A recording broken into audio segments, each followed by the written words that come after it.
Supreme court Tirupati laddu వివాదంపై చేసిన అబ్జర్వేషన్స్పై BJP Andhra Pradesh రాష్ట్ర అధ్యక్షురాలు పురంధేశ్వరి గారు రియాక్ట్ అయ్యారు. ముందు ఆమె ఏం మాట్లాడారో చూడండి. ముఖ్యమంత్రి గారు he is the constituent head of the state.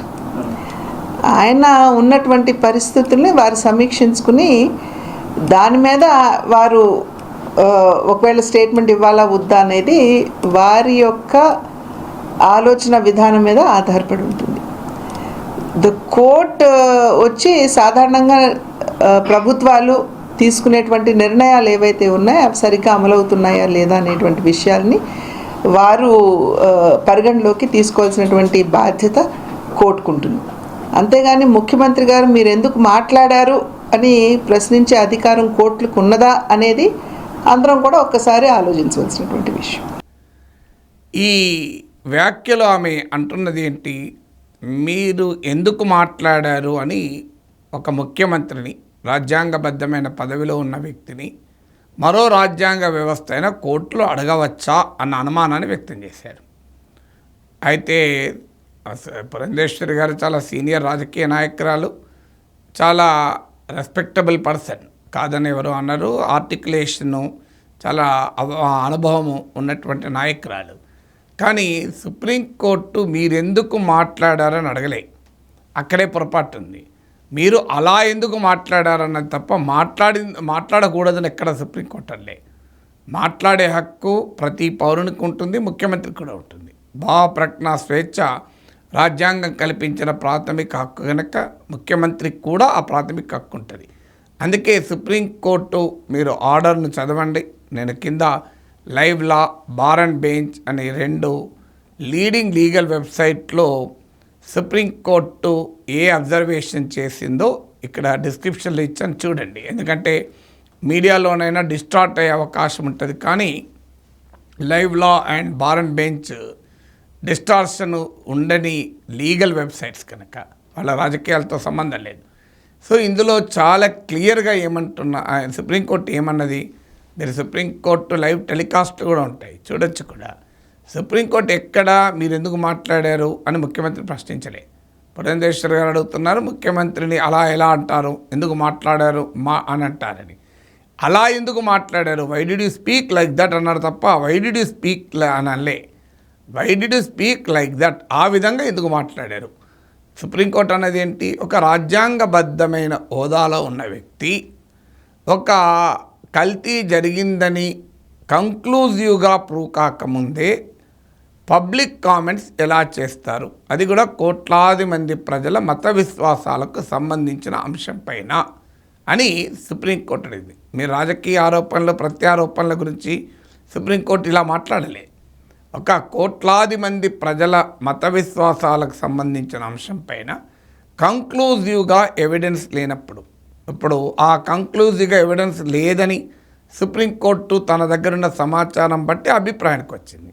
ఎందుకంటే కల్తీ అయిన నెయ్యి లడ్డూలో వాడలేదు, తిరస్కరించిన నెయ్యిలో మాత్రమే కల్తీ ఉంది అని మాకు ప్రాథమికంగా అనిపిస్తోంది అన్నారు. మన ఫైనల్ జడ్జిమెంట్ చూద్దాం ఏమంటుందో. ఇక సుప్రీంకోర్టు అనేది ఏంటి, ఇందులో మీరు ఒక ల్యాబ్ రిపోర్టు ఆధారంగా ముఖ్యమంత్రి మాట్లాడారు. Centre for analysis and learning in life stock and food సాధారణంగా ఇంకొక ల్యాబ్కు సెకండ్ ఒపీనియన్కు పంపించాలి, ఎందుకు పంపలేదు అని సుప్రీంకోర్టు అడిగింది. ఇందులో ఈ మొదటి ల్యాబ్ రిపోర్ట్లో కూడా అనేక ఇఫ్స్ అండ్ బట్స్ ఉన్నాయి, అనేక కేవియర్స్ ఉన్నాయి, డిస్క్లైమర్స్ ఉన్నాయి. ఫాల్స్ పాజిటివ్ రావటానికి కూడా అవకాశం ఉంటుంది అని కూడా పేర్కొన్నారు. అందువల్ల మరో టెస్ట్ జరిపి కంక్లూజివ్గా దీన్ని ఎస్టాబ్లిష్ చేయాలి. అందుకే కదా మీరు విచారణ పెట్టింది. ఇప్పుడు ఎందుకని మరి సిట్ వేశారు, ఆల్రెడీ ప్రూవ్ అయితే సిట్ ఎందుకు వేస్తారు, సిట్ వేసింది. సిట్ ఇప్పుడు ఆల్రెడీ లడ్డు తయారు చేసే చోటుకు వెళ్ళారు, పదార్థాలను పరిశీలించారు, అవన్నీ చేశారు కదా. ఎందుకు చేశారు మరి, కల్తీ జరిగిందని కంక్లూజనే వచ్చి ఉంటే సిట్ అవసరమే లేదు కదా. సో కల్తీ జరిగిందని ఒక ల్యాబ్ టెస్ట్ ఆధారంగా, అది కూడా ఫాల్స్ పాజిటివ్స్కు అవకాశం ఉందని చెప్తున్న రిపోర్టు, అది ఆ రిపోర్ట్ ఆధారంగా ఎలా చెప్తారు అన్నది సుప్రీంకోర్టు వేసిన ప్రశ్న. అందువల్ల ప్రూవ్ కానప్పుడే మీరు, అది కూడా కోట్లాది ప్రజల మత విశ్వాసాలు అక్కడ అండర్లైన్ చేయాలి, public comments on an issue, అది కోట్లాది మంది ప్రజల మత విశ్వాసాలకు సంబంధించిన అంశం పైన రాజ్యాంగబద్ధమైన హోదాలో ఉన్న వ్యక్తి ఎందుకు అలా మాట్లాడారు అని. ఎందుకంటే ఇంకో మాట కూడా ఉంది సుప్రీంకోర్టు, మీరు స్పెషల్ ఇన్వెస్టిగేషన్ టీం వేశారు, ఆల్రెడీ ముఖ్యమంత్రి ఒక నిర్ణయాన్ని తన తీర్పు చెప్పేశాడు, ఇది మరి సిట్ ఎందుకు వేయడము, మరి సిట్టు వేస్తే ఆ సిట్టు విచారణ పైన దాని ప్రభావం ఉండదా? ముఖ్యమంత్రి నియమించిన సిట్టు ముఖ్యమంత్రి చెప్పిన అభిప్రాయాలకు భిన్నంగా రిపోర్ట్లు ఇవ్వగలుగుతుందా? సో రిపోర్ట్ రాష్ట్ర ప్రభుత్వము నియమించిన సిట్టు కదా, రాష్ట్ర ప్రభుత్వ అధికారులతో కూడిన సిట్టు కదా. రాష్ట్ర ప్రభుత్వ అధికారులతో కూడిన సిట్టు వేస్తే ఆ సిట్టు విచారణకు ముందే ముఖ్యమంత్రి ఆల్రెడీ కంక్లూజన్ చెప్పేస్తే కల్తీ జరిగింది, అది జగన్మోహన్ రెడ్డి, భూమా కర్ణాకర్ వీళ్ళంతా కలిపి జరిపారు అని కంక్లూజన్కి వచ్చాక సిట్ ఏం విచారణ చేస్తుంది, సిట్ ఏం తేలుస్తుంది, సిట్టు ఇందుకు భిన్నంగా తేలుస్తుందా? సో ఇదే అనుమానాన్ని సుప్రీంకోర్టు ఉంది. మీరు సిట్టు వేశారు కదా, మరి సిట్ వేసినప్పుడు దానికన్నా ముందే ముఖ్యమంత్రి మాట్లాడితే ఎలా, ఇది సిట్ పైన ప్రభావం చూపదా అని సుప్రీంకోర్టు అడిగిన మరో ముఖ్యమైన ప్రశ్న. సో అందువల్ల సుప్రీంకోర్టు మాట్లాడవద్దని చంద్రబాబు నాయుడుకి ఎక్కడ చెప్పలేదు. అది కూడా మీకు మరి అలా కోట్లాది మంది ప్రజల మత విశ్వాసాలకు సంబంధించిన అంశం పైన ఖచ్చితమైన నిర్ధారణ లేకుండా, కంక్లూజివ్ ఎవిడెన్స్ లేకుండా పబ్లిక్ కామెంట్స్ ఎందుకు చేయకూడదంటే అది రాజ్యాంగంలోనే ఉంది. సుప్రీంకోర్టుకు అధికారం లేదని కాదు, రాజ్యాంగంలోనే మీరు ఆర్టికల్ 19(1), 19(2) చూడండి. ఆర్టికల్ 19(1) భావ ప్రకటన స్వేచ్ఛ ప్రతి పౌరునికి ఇస్తుంది. కానీ మన రాజ్యాంగం ప్రకారము ఏ ప్రాథమిక హక్కులు కూడా అబ్సల్యూట్ రైట్స్ కావు, ఫండమెంటల్ రైట్స్ కావు. అందువల్ల వాటిని రీజనబుల్ రిస్ట్రిక్షన్, సహేతుక ఆంక్షలు పెట్టే అధికారం రాజ్య వ్యవస్థకు ఉంటుంది. ఆ సహేతుక ఆంక్షలు, రీజనబుల్ రిస్ట్రిక్షన్స్ పెట్టవచ్చని మీరు ఆర్టికల్ 19(2)లో ఉంది చూడండి. మీరు ఈ సహేతుక ఆంక్షలు అంటే దేని మీద పెట్టవచ్చు? దేశ భద్రత, సార్వభౌమాధికారము, నైతికత, ఇలాంటి దాంతోపాటు పబ్లిక్ ఆర్డర్ అని కూడా ఉంది. పబ్లిక్ ఆర్డర్ అంటే ఏంటి? సమాజములో అల్లకల్లోలము సృష్టించడం పబ్లిక్ ఆర్డర్ అవుతుంది. అంటే ఒక వ్యక్తి చేసిన వ్యాఖ్యలు సమాజంలో గందరగోళాన్ని, అల్లకల్లోలాన్ని సృష్టించే ప్రమాదం ఉన్నప్పుడు అలాంటి వ్యాఖ్యలు చేయకూడదు అన్న ఆంక్షలు పెట్టవచ్చు.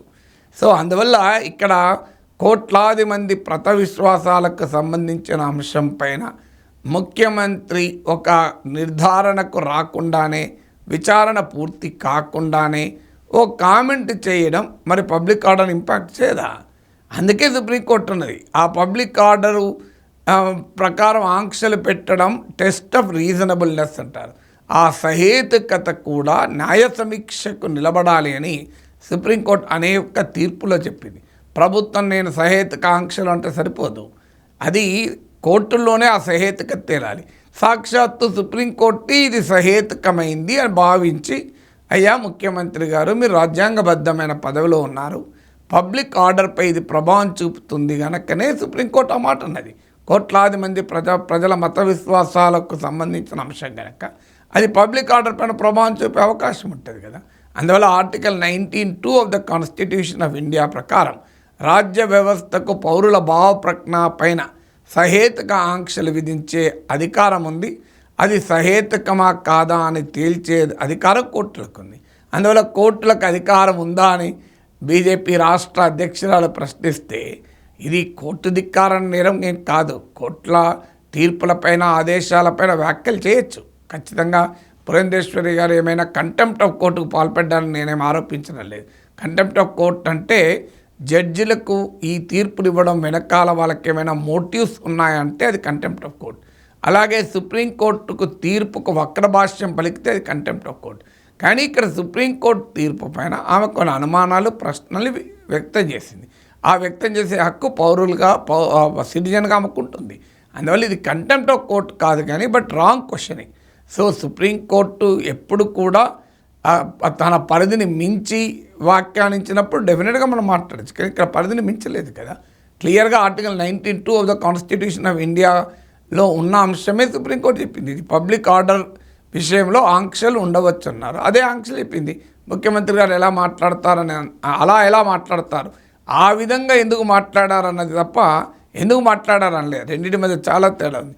ఎందుకు మాట్లాడారు అంటే ముఖ్యమంత్రి మాట్లాడకూడదు అని ఆదేశించినట్లు.